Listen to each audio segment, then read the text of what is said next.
प्रभु बहुत कृपा आपको देने का है. దేవుడు మీకు ఎంతో కృపను ఇవ్వాలనుకుంటున్నాడు.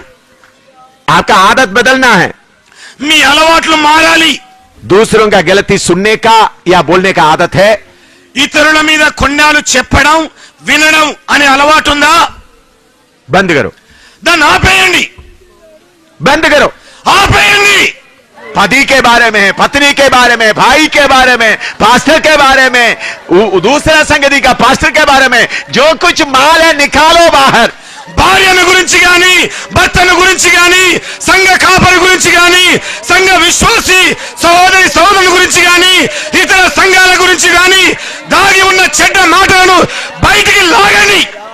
बाकी लोगों का भलाई के बाद छोड़कर दूसरे लोगों का बुराई का माल आपके अंदर नहीं होना. మరి ఇతరుల ప్రయోజనం నిమిత్తము కాకుండా ఇతరులకు కీడు జరిగేసే మాటలు మీ హృదయాల్లో నిలవకూడదు. यीशु का मंदिर है तू. నీవు యేసు దేవాలయం ఉన్నావు. उसमें ये गंदे माल रखने के